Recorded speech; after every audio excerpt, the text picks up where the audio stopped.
김용영과 여인영 등 내란숙의 일당이 이대로 풀려나면 윤석열처럼 반바지 차림으로 자유롭게 거리를 활보하는 모습을 우리 국민이 지켜봐야 합니다. 참담한 사항을 맞이하는 겁니다. 구속영장에 기재되지 않은 다른 혐의로 기소하면 추가 구속이 가능합니다. 오늘 윤석열의 내란 우두머리 사건 7차 재판이 열립니다. 우리 국민은 내란숙의 일당이 자유롭게 거리를 활보하는 모습을 결코 원하지 않습니다. 법 앞에 평등 원칙을 심각하게 위배하는 행위이고 우리 사회의 정의를 훼손하는 것이기 때문입니다. 검찰과 특검이 적극적으로 추가 기소에 속도감 있게 나서야 하는 이유입니다. 그렇지 않고 이들이 풀려나도록 놔둔다면 사법 불신은 더욱 커질 겁니다. 특히 검찰은 끝까지 최선을 다하는 모습으로 국민의 신뢰를 조금이라도 회복하기를 바랍니다.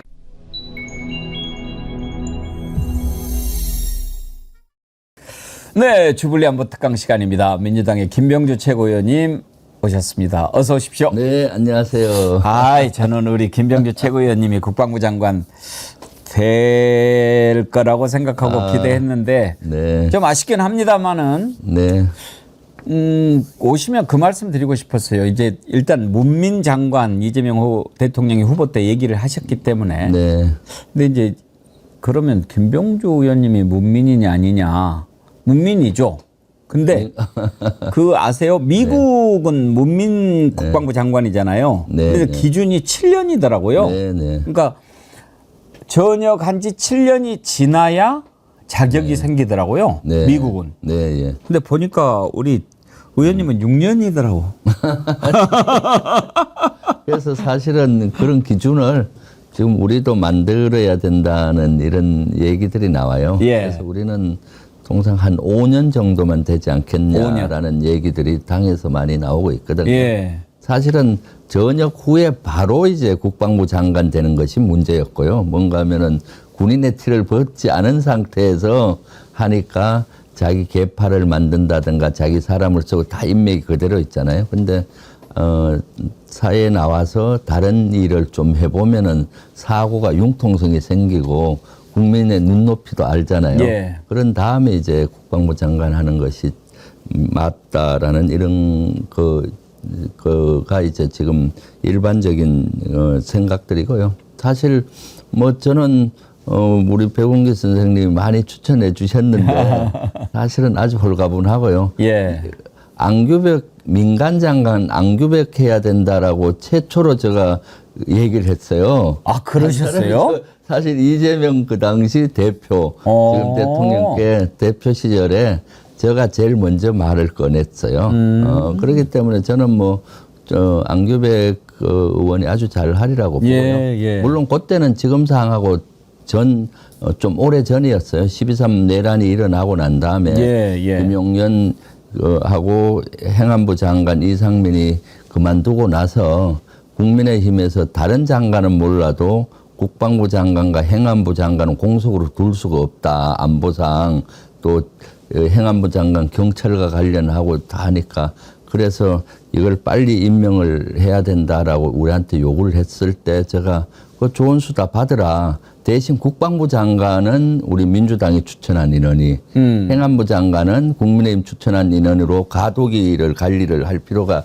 있으니까 그런 방안이 할 수 있겠다. 왜냐하면 내란을 일단 막는 게 급선무잖아요. 제2, 제3. 그렇죠. 오늘 그래서 그 적임자가 안규백 민간인 안규백 의원이다. 그 국방에서 한 17년 가까이 있었고 그분이 하면은 국민의힘에서도 반대하지 않을 거다라고 했더니 그때 대표께서 이재명 대표 그 당시께서 되게 쫄깃하게 들으시더라고요.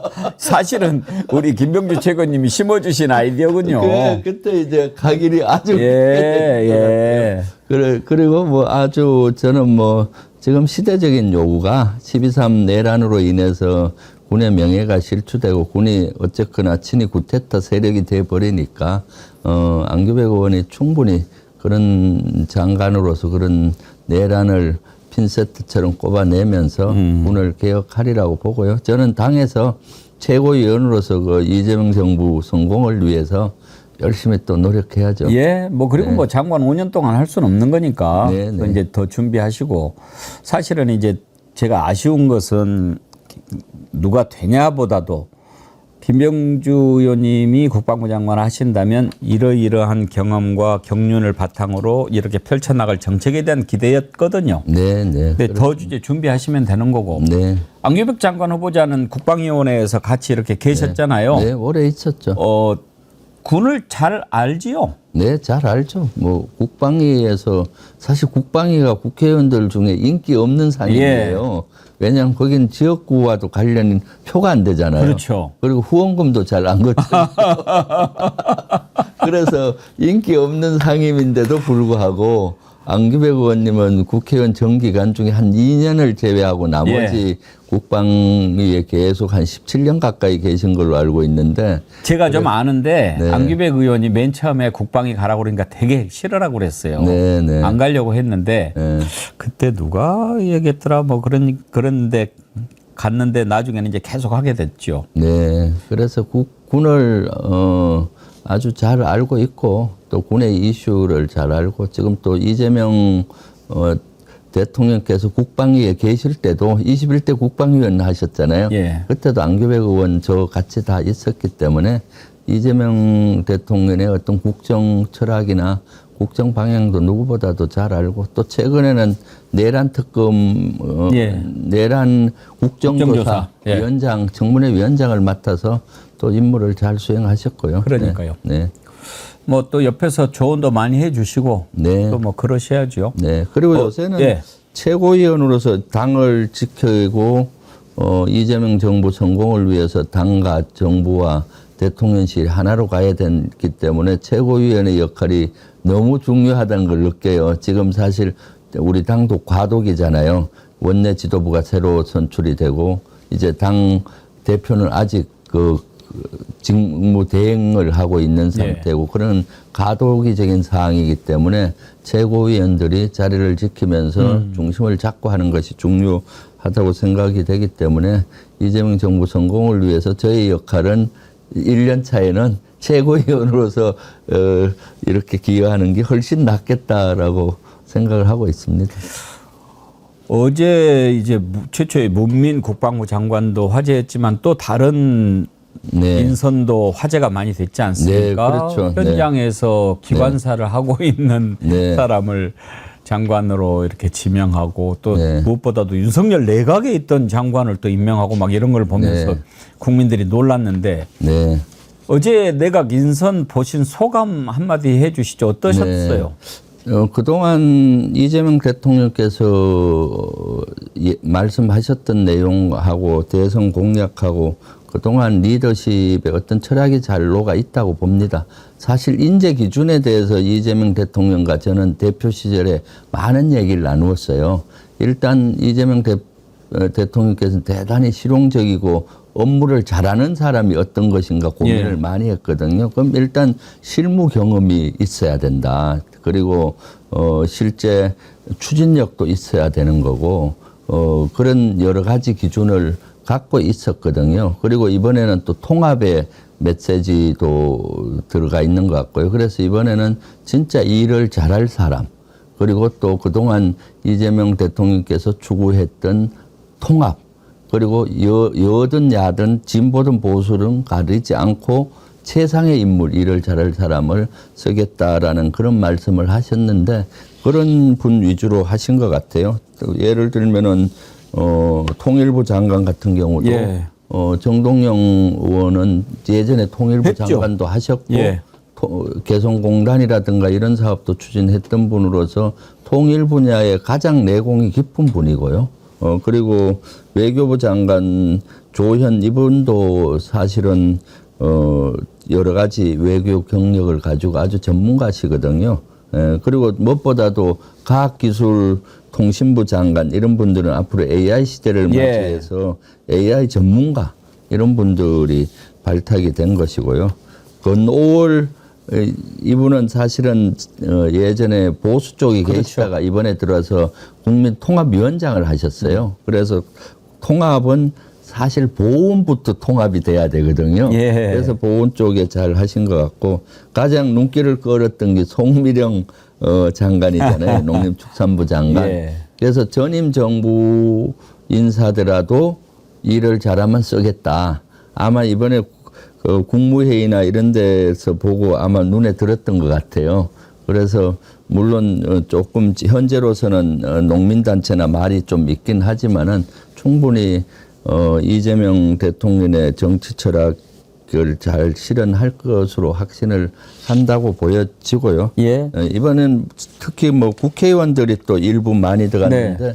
국회의원들도 그 분야 최고의 전문가들이 들어갔어요. 특히 전재수 네. 우리 의원님은 해양수산부 장관인데 해양수산부가 부산으로 이전하는 문제도 있고 북극 항로를 네. 앞으로 비전을 제시했잖아요. 그럼 부산에서 출발을 하기 때문에 부산에서 유일하게 우리 당에서 지난번에 선출된 의원이시고 개념이 있으시죠.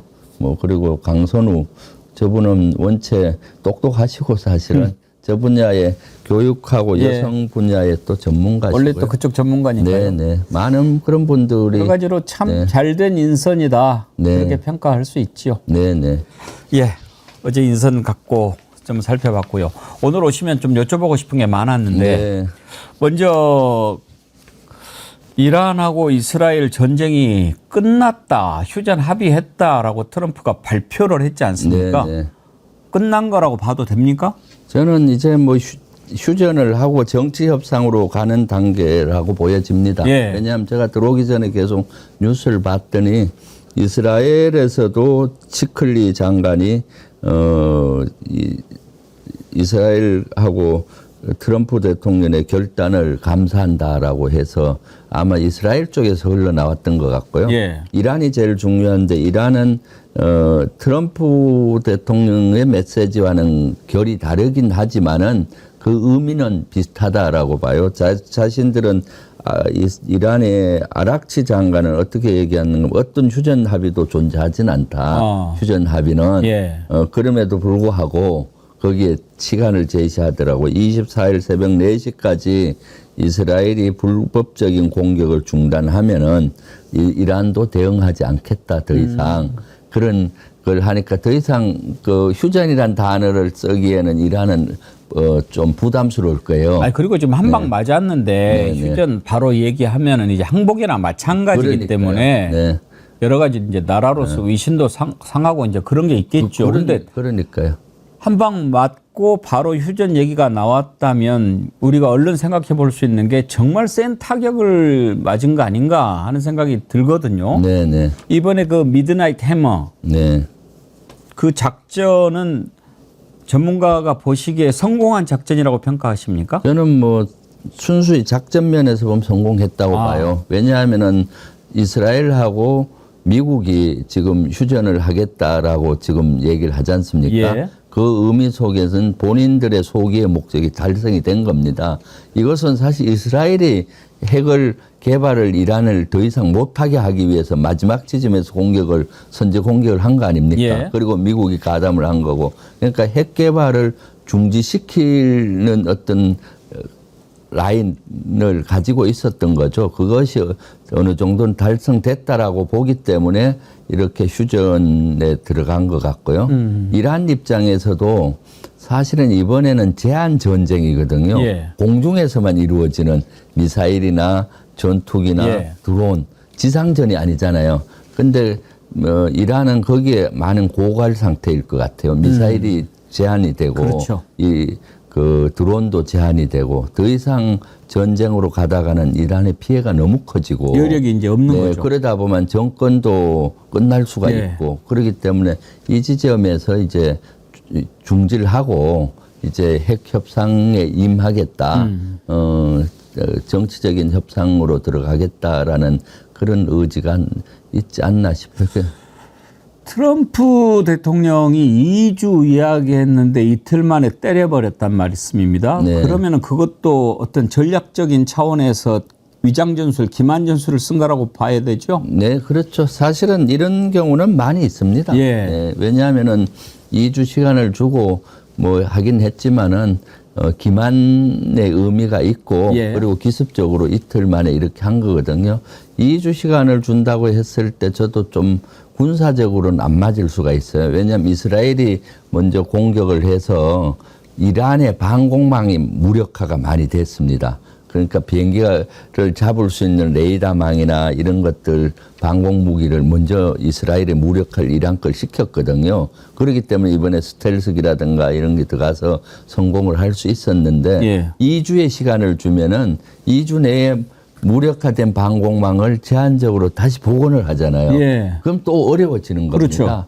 그러니까 한 2주 시간을 준다고 하고 이틀 만에 때려버린 거죠, 기습적으로. 전쟁은 그렇게 하는 거죠. 네네. 그거는 뭐 전쟁의 그 기만 전술, 예. 또 기습 전술 예. 이런 것들을 그대로 반영한 것 같고 이것은 아마 미국은 또 한 수개월 전부터 치밀하게 여차하면은 거기에 공격하겠다라는 계획을 짜왔던 걸로 지금 알려지고 있습니다. 그야말로 전쟁이라고 하는 것은 수단과 방법을 가리지 않고 이겨야 되는 거 아닙니까? 네, 그럼요. 뭐 이게 뭐 무슨 네. 신사적인 게 어디가 있습니까? 전쟁이야말로 가장 더러운 건데. 네네. 예. 그럼요.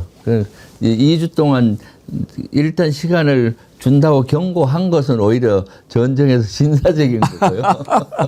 근데 이번에 그 폭격을 한 B2 네. 그게 36시간을 날아갔다고 그러는데요. 네, 예. 왜 그렇게 오래 날아갑니까? 그것은 중간에 공중급유를 하고 날아갑니다. 하면서. 아. 그냥 기름이 무한정 있는 게 아니잖아요. 그래서 중간에 이제 공중급유기가 같이 가면서 계속 급유를 하면은 이제 오래 갈 수가 있죠. 네. 그래서 지금 대부분 이런 폭격기들은 예. 공중급유를 할 수 있는 시스템을 갖추고 있습니다. 아. 그래서 뒤에 주유소가 같이 따라간다고 생각하면 예. 됩니다. 그래 또 이어주고 해서 그러면 그 주유하는 비행기는 중간에서 또 올라가 가지고 만나서 이렇게 급유를 해주고 그렇게 합니까? 네, 예. 공중급유기가 있고 왜냐하면 스텔스 같은 경우가 착륙하기가 어려워요. 예. 왜냐하면 착륙을 하려면 비행장 활주로 길이가 또 커야 되고 그건 또 다른 나라지 않습니까? 그렇죠. 지금 미국을 떠나면은 그러면은 그 나라와 또 협조를 해야 되는 거고 또 미국의 이런 스텔스기 같은 폭격기가 내릴 때는 정비 시스템이 또 같이 따라가야 돼요. 아. 내렸을 때 어떤 게 있을 수가 있잖아요. 그런 경우는 논스톱으로 그냥 공중급유기와 편대군을 이루어서 예. 계속 급유하면서 가는 그런 시스템으로 돼 있죠. 근데 이제 36시간을 날아간다고 그러니까 미국 본토에서 발전해 가지고 이란까지 갔을 거 아닙니까? 네.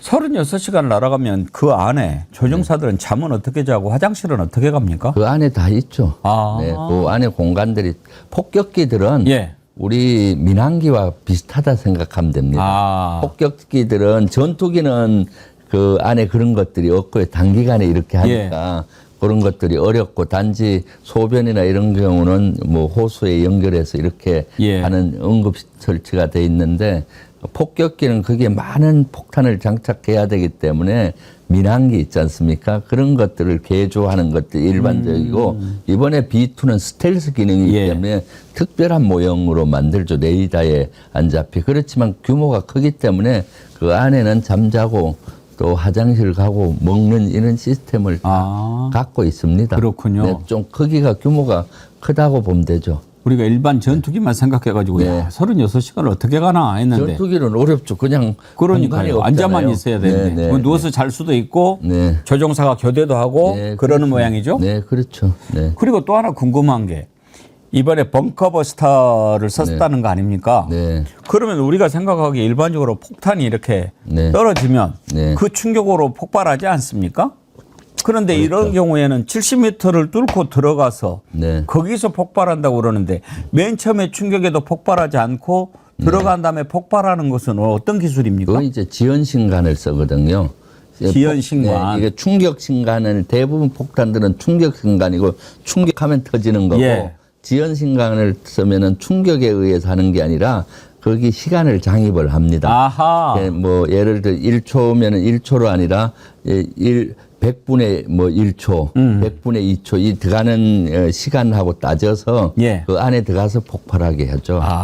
지금 같은 경우는 어느 정도 발전돼 있는가 하면은 예를 들면 10층 건물이 있다고 했을 때 4층만 폭발해야 되겠다 하면 폭탄이 10층에서 뚫고 들어가서 4층까지 뚫고 들어가서 4층에서 딱 폭발할 수 있는 기술이 있어요. 정밀하게 떨어져서 4층까지 가는 시간까지 계산해서 그때 네. 터지게끔 그렇게 입력을 하는 거군요. 네. 그거는 와. 지금 우리 미사일 사령부도 예. 그 정도 충분히 능력이 있습니다. 아. 이미 제가 10년 전에 미사일 사령관 할 때 예. 그런 능력이 있어서 북한의 지도부가 예를 들어서 북한 인민무력부 같은데 뭐 4층이다 하면은 2층에 예를 들어 지휘부가 있다. 그럼 2층만 폭파해야 되겠다 하면 그 계산을 해서 2층에서 탁 폭파하게 하죠.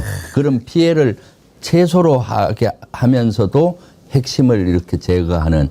왜냐하면 전시에 이제는 민간 피해를 줄여야 되거든요. 사람 인명 피해도 줄여야 되고 핵심만 제거하면 되잖아요. 그래서 지금은 대단히 고도화되고 정밀화 되어 있는 거죠. 그러니까 의사가 수술로 딱 필요한 부분만 하듯이 그래서 서지컬 스트라이크라고 표현을 하더라고요. 네, 그렇죠. 그래서 아주 그런 기술이 발전돼 있고 우리도 사실 그런 정도의 능력을 그렇습니까? 네, 갖고 있습니다. 아, 자랑스럽네요. 네, 그럼요. 그러면 이번에 사실 북한의 김정은 위원장이나 이런 사람들이 북한이 두려워하는 것이 우리 그런 능력이죠. 아.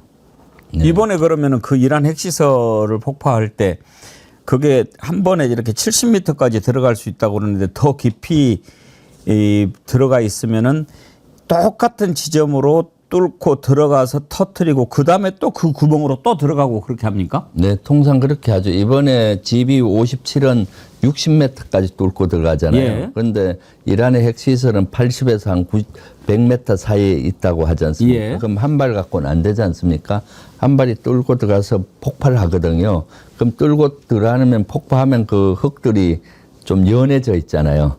그럼 그 다음 이제 들어갈 때는 60이 아니라 한 80이나 70 더 들어갈 거고 그 다음 거가 또 들어가면은 더 깊게 들어갈 수가 있죠. 아니 근데 폭탄이 아무리 정밀하다고 해도 투하 기술이 그 폭탄이 들어간 그 구멍으로 또 쏜다라고 하는 것은 우리가 활을 쏠 때 화살이 일단 10점에 딱 한 가운데 카메라에 맞추고 그 화살의 그 뒷구멍을 그대로 맞추는 그런 정도 정밀도인데 그 정도로 가능합니까? 뭐 그 정도까지는 아니고 한 1m 정도, 1m, 2m 오차가? 정도는 나죠. 그러니까 여기 쏘고 한 1m 이 부분. 근데 폭탄의 위력은 엄청납니다.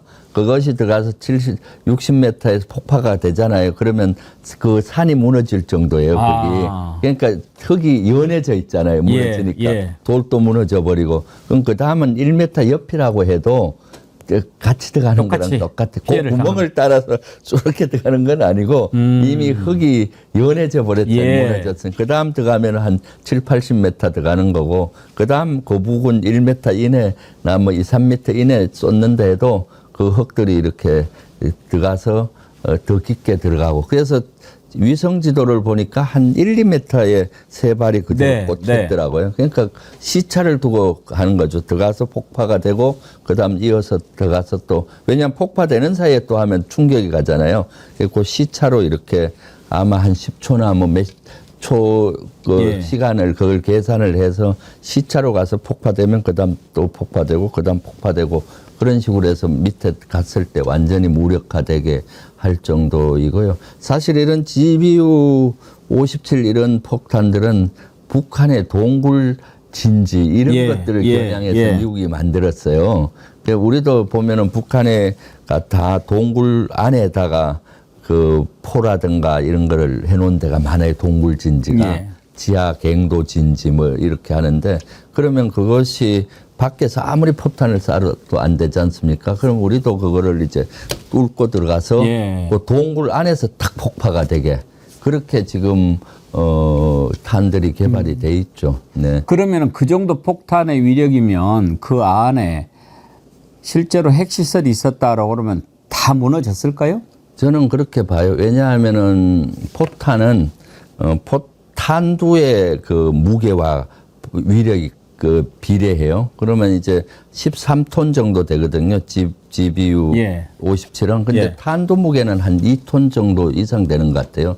2톤이면은 엄청난 위력이죠. 그 정도면은 통상 보면은 북한에서 왜 그 미사일 여러 개 쏘잖아요. 뭐 미사일 실험도 하고.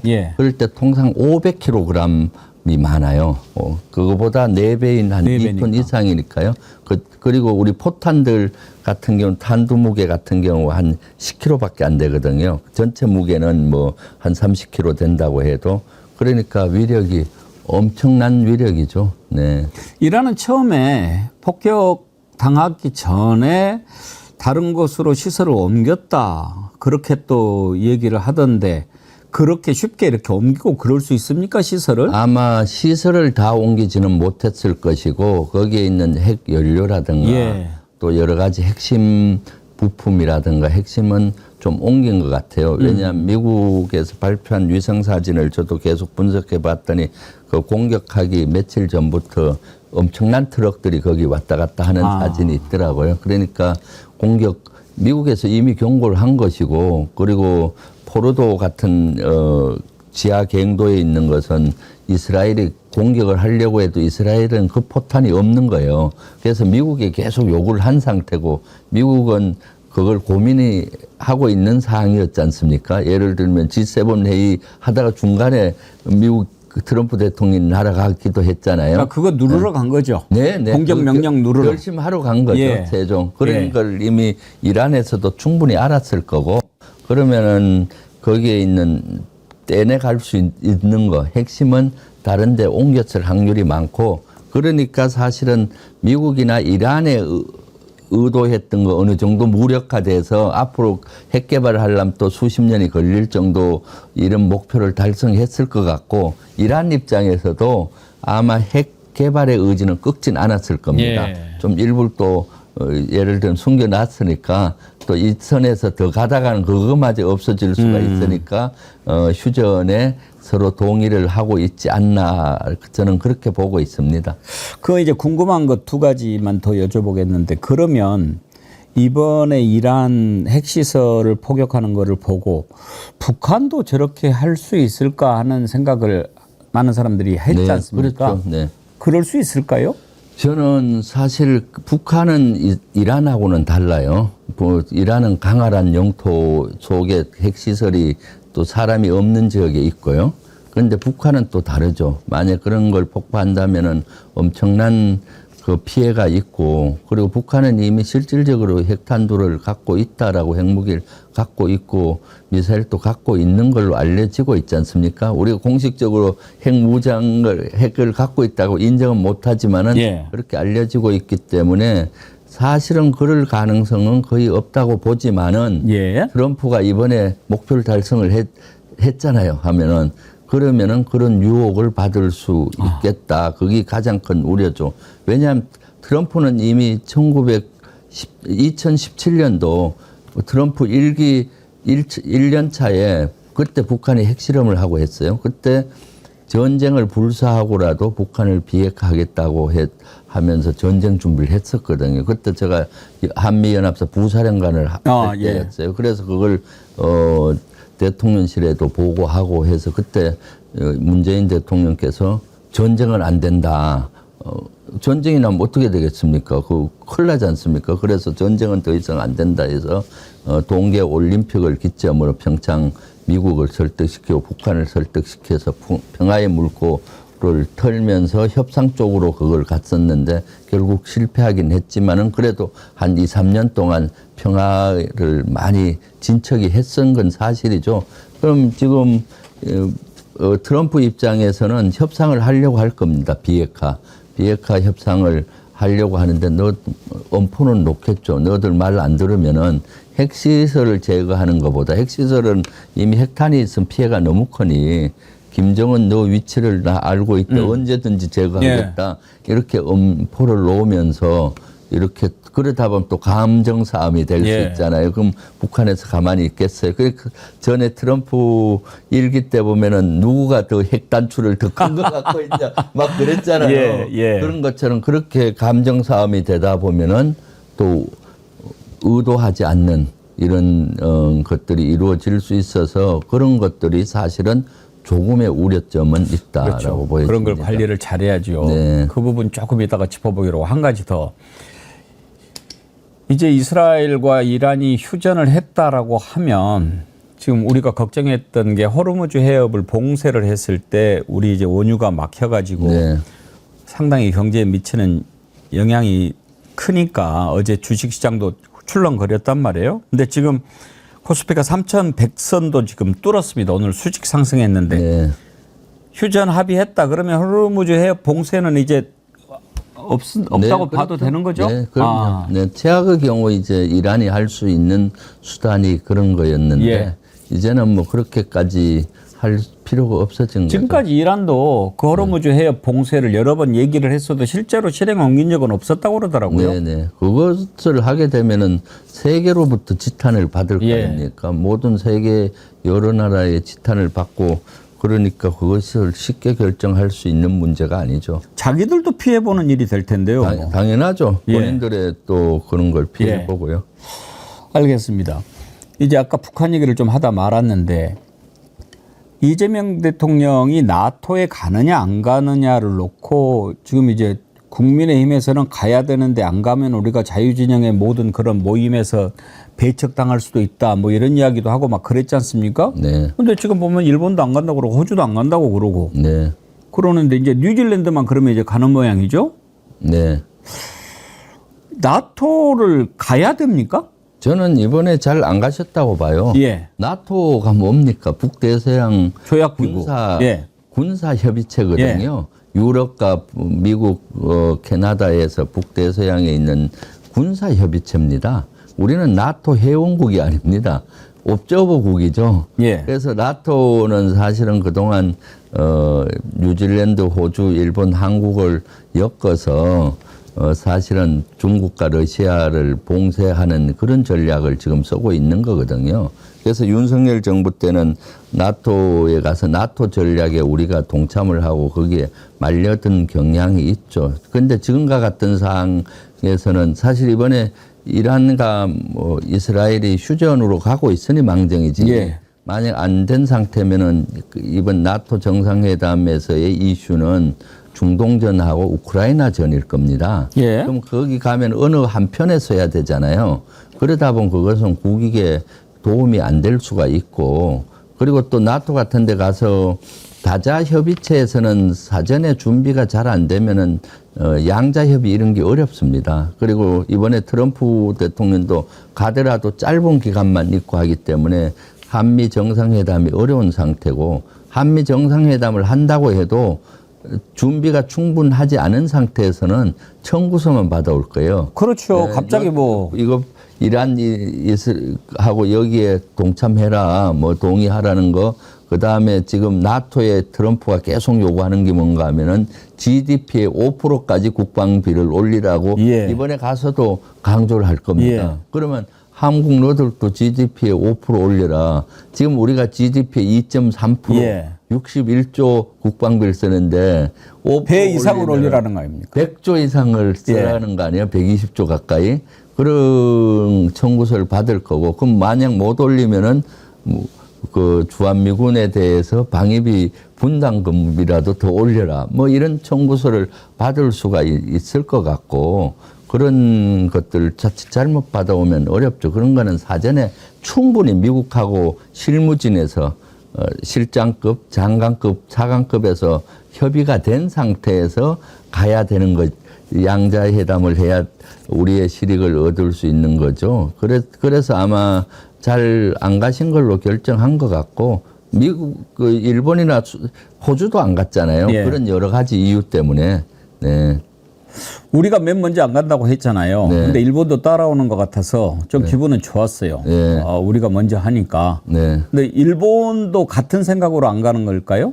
일본도 비슷할 겁니다. 예. 일본도 자칫 잘못하면 청구서를 받고 지금 또 어느 편에 서야 되잖아요. 그러면 뭐 어느 편에 선다는 건 예를 들어서 이 중동전에서도 자칫 잘못하면 또 나중에 그것이 어려울 수가 있죠. 경제적으로나 여러 가지. 그러니까 이럴 때 신중한 자세가 필요하죠. 네. 근데 윤석열 가기 전에 우리나라 대통령이 나토 정상회의 가기나 했나요? 거의 안 갔죠. 안 갔죠. 네, 대부분 외교부 장관을 보냈고요. 예. 그래서 저도 윤석열 정권 때 대통령이 나토 가는 건 반대다. 예, 예. EU 협의체에 회의에 가는 건 동의다. EU는 경제 협의체잖아요. 나토는 순수히 군사 협의체인데 왜 우리가 회원국도 아닌데 가느냐. 예. 거기는 그 외교부 장관이 가서 대신 이렇게 여러 가지 분위기도 보고 이렇게 협의를 할 수가 있거든요. 가면 된다 했는데 이번에는 위성락 예. 안보실장을 보내서 그 정도 급이면 충분하죠. 네. 정세현 장관인가? 제가 얼른 듣기로는 이재명 대통령이 되고 나서 정 장관한테 한번 물어봤다고 그러더라고요. G7 어떻게 해야 됩니까? 가시는 게 좋습니다. 나토는요, 그건 안 가는 게 맞습니다. 그렇게 얘기를 했다고 그랬는데, 처음에는 가는 쪽으로 좀 얘기가 됐다가, 이제 안 가는 걸로 결정이 된 거죠. 아무튼 지금 이렇게 전체적으로 나라가 국군 상승기를 맞고 있다. 이렇게 볼 수 있는데, 전체적으로 잘 돼야죠. 아, 그럼요. 잘 될 것 같지 않습니까? 네, 지금 뭐 사실은 주가 지수가 그걸 얘기해 주고 있잖아요. 주가 지수가 어떻습니까? 외국 투자자들이 봤을 때 이재명 정부는 앞으로 경제적으로 잘할 것 같다. 그런 기대감이 반영되는 거 아닙니까? 그러니까 이제 우리 국내 투자자들도 봤을 때 이재명 정부는 뭔가 경제도 살리고 잘할 것 같다. 그리고 속도감 있게 비정상적이었던 것을 아주 정상적으로 지금 해가고 있지 않습니까?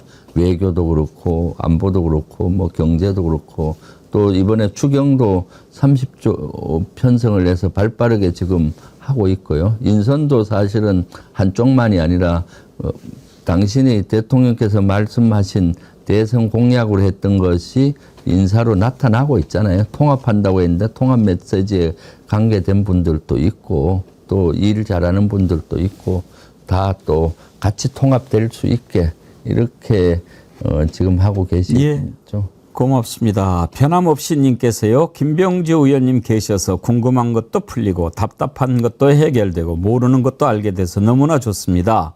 저는 김병주 의원님 후원자입니다. 아유, 감사합니다. 예.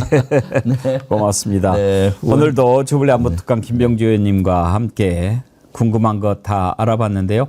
혹시 오늘 뭐 또 특별히 하시고 싶은 말씀 있으셨나요? 네, 아닙니다. 지금 사실 우리 정어리 TV 시청자 여러분들께 늘 감사할 따름입니다. 지금 이재명 정부 만들어 주셔서 고맙고요.